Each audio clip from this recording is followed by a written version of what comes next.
সবার হৃদয়ে বিরাজমান প্রভু পরমাত্মাকে আমার প্রণাম। শ্রী রামচরিতমানসের এই ২৯তম পর্বে আমরা এক বিশেষ বিষয়ের চর্চা করব। আসলে তুলসীদাসজি চর্চা করছেন। আমরা তো তার বলা কথাগুলোকে বোঝার চেষ্টা করছি, তার মর্ম বোঝার চেষ্টা করছি। তুলসীদাসজি আমাদের বলছেন সংসারে এমন কোন জিনিস আছে যেটা গ্রহণ করার যোগ্য আর কোনটা গ্রহণযোগ্য নয়। এই দুনিয়ায় প্রত্যেকটা লোক তার নিজ নিজ বুদ্ধি অনুযায়ী যেটা ঠিক মনে হয় সেটাই করে। এর ফলে যার বুদ্ধির স্তর যেরকম সে সেই অনুযায়ী কাজ করে। ফলে প্রত্যেকের দৃষ্টিতে একই কাজের মাপদণ্ড আলাদা হয়ে যায়।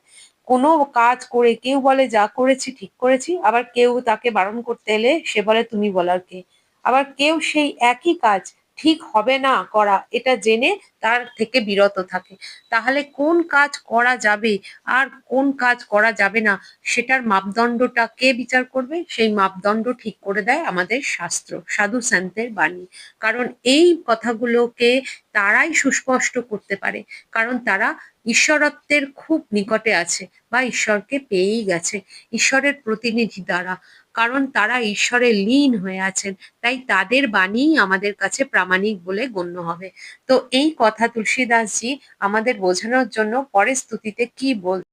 আজকের স্তুতি তুলসীদাসজি সন্ত আর দুষ্টু দুজনের চরণের বন্দনা দিয়ে শুরু করছেন। তিনি এই স্তুতিটায় বলছেন, বন্দৌ সন্ত असज्जन चरना दुख प्रद उभय बीच कछु वरना बिछुड़त एक प्राण हरि लेहि मिलत एक दुख दारुण देहि। বান্ধব সন্ত অসজ্জন চরণা, বান্ধব মানে বন্দনা করছি, সন্ত অসজ্জন মানে সন্ত, আর অসজ্জন মানে দুষ্টু ব্যক্তি, উভয়েরই চরণা মানে চরণ। তুলসীদাসজি সন্ত আর দুষ্টু ব্যক্তি এই দুজনেরই চরণের বন্দনা করছেন। এবার বলছেন দুঃখ প্রদ উভয় বীচ বর্ণা, দুঃখ প্রদ মানে দুঃখদায়ী, উভয় উভয় বীচ বর্ণা মানে উভয়ই দুঃখ দেবে, মানে সন্ত আর অসজ্জন ব্যক্তি দুজনেই দুঃখ দেবে, কিন্তু তফাৎ আছে, পার্থক্য আছে।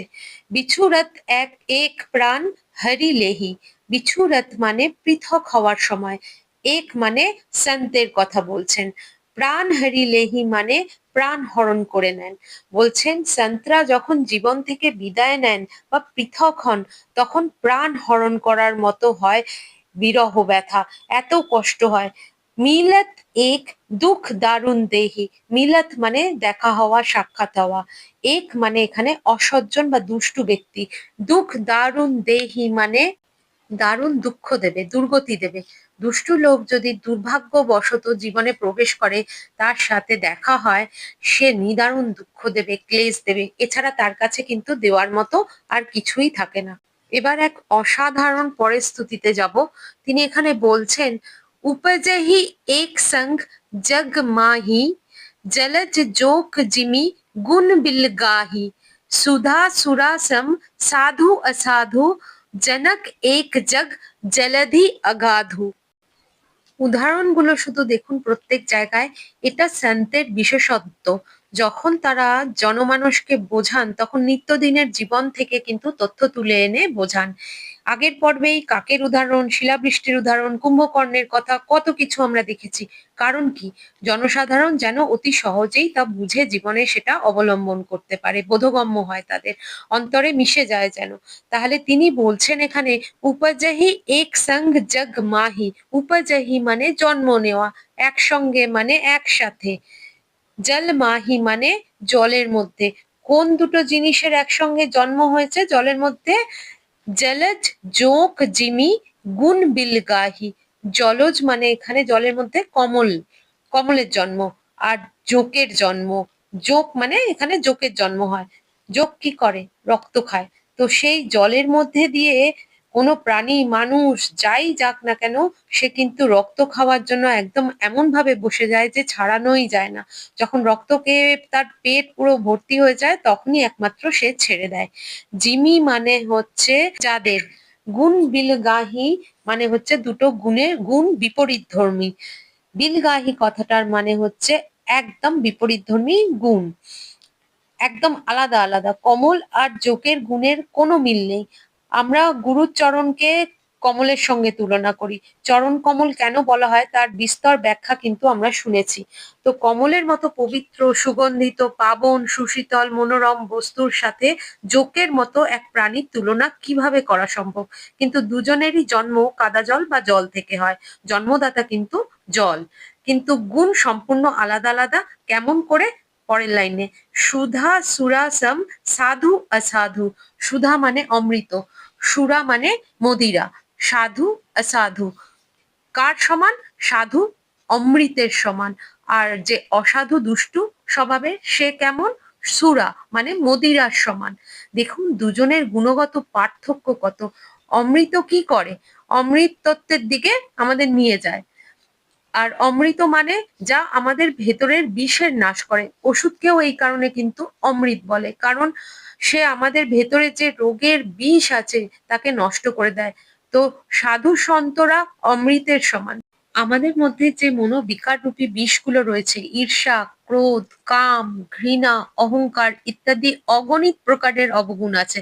তো আমাদের ভেতরে এত গভীরে যে মনোবিকারগুলো আনন্দে বসে আছে তাদের নষ্ট করার জন্য অমৃতের কাজ করে সাধু সন্তের বাণী।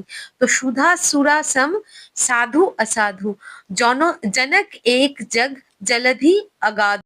জনক এক মানে হচ্ছে পিতা, একটাই। জগ মানে জগৎ, আর জলধি মানে জল, অগাধু মানে অগাধ। তার মানে একটাই পিতা, সেটা কি? অগাধ জলরাশি।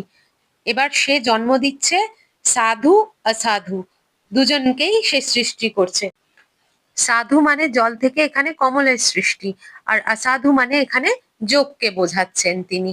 সাগর মন্থন হয়েছিল যখন, তখন তো অনেক বস্তুই বেরিয়েছিল, অমৃতও বেরিয়েছিল আবার বিষও বেরিয়েছিল। এখানে তুলসীদাসজি বলছেন অগাধ জলরাশি রূপী জগৎ পিতার দুই পুত্র, একজনের নাম অমৃত আর অপরজনের নাম বিষ বা সুরা।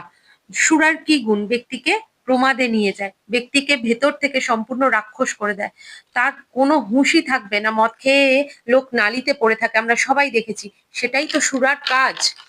এত বেশি মানুষকে বেহুশ করে দেয়, তার বিবেক নষ্ট করে দেয়, যে তার কোনো বোধই থাকে না সে কোথায় পড়ে আছে। তো সুধা সুরা সম সাধু অসাধু জনক এক জগ জলধি অগাধু। অমৃতের কি গুণ? অমৃত নবজীবনের দিকে নিয়ে যায়, কিন্তু দুটোর পিতা এক। তুলসীদাসজি কি বলতে চাইছেন এখানে? একই স্থান থেকে দুজনের জন্ম হয়। অগাধ জলরাশি সমুদ্র এখানে পিতা, আর তার থেকেই বেরিয়েছে অমৃত আর বিষ। অমৃত কিরকম? সুধার মতো কাজ করছে, সাধুর যে চরিত্র তাই অমৃতের চরিত্র।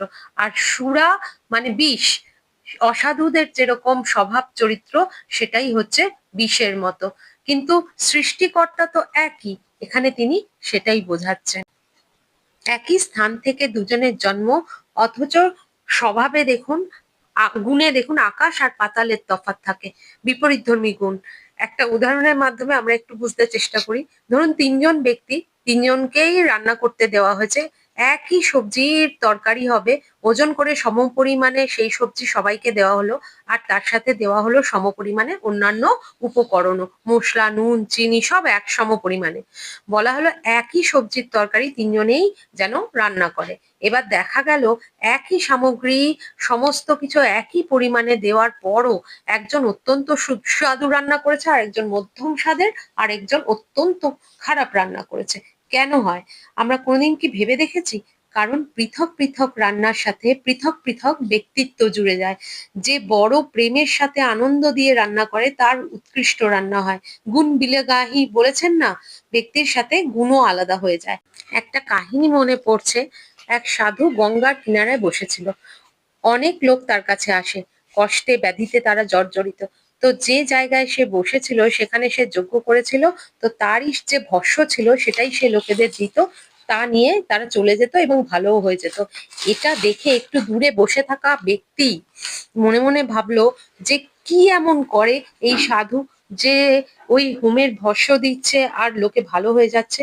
সেও সেই রকমই এক অগ্নি জ্বালিয়ে ভস্য দিতে শুরু করলো, তো কারোর কোনো উপকার হয় না। তো সেই ব্যক্তি সাধুটিকে এসে জিজ্ঞেস করে, তুমি যা দিচ্ছ আমিও তাই দিচ্ছি, তো তোমার দেওয়া ভস্যে কি আছে? যা আমার ভস্যে নেই। সাধু হেসে বলে, ভস্যে কিছু নেই, যা আছে আমার হাতে। এই হাত দিয়ে আমি কাউকে যদি কিছু দিই, তার উপকার হবেই হবে। এবার দেখুন কারণ কি। ভেতরের থাকা ব্যক্তিত্ব, সাধু আর অসাধুর ব্যক্তিত্ব, ভেতরের প্রকৃতি, আভামণ্ডল, সেটারই তো মহত্ব। তো ভেতরে যে গুণ, সেটা জন্ম জন্মান্তর ধরে চলে আসছে। এই স্তুতিটা থেকে আমরা এটাও বুঝতে পারি যে কে কোথায় জন্ম নিচ্ছে সেটার কিন্তু কোনো মাহাত্ম্য নেই। কারো জন্ম সাধুর ঘরে হয়েছে না অসাধুর ঘরে হয়েছে, সেটা দিয়ে তার বিচার হবে না। ভক্ত প্রহ্লাদ হিরণ্যকশিপুর ঘরে জন্মেছিল, রাক্ষস ছিল তো সে, কিন্তু তার স্বভাব আমরা সবাই জানি। সুতরাং জন্ম দিয়েও কিন্তু সবসময় স্বভাবের বিচার হয় না। পরিস্থিতি, তার ভেতরের ব্যক্তিত্ব, তার সংস্কার, সবকিছুই কাজ করে। সুতরাং আমরাও যেন সাধুদের সঙ্গ পাই, তাদের অমৃতসম বাণী আমাদের কানে গিয়ে আমাদের অন্তরের শুদ্ধিকরণ হয়, সেই আশা নিয়েই আজকের মতো রাম রাম।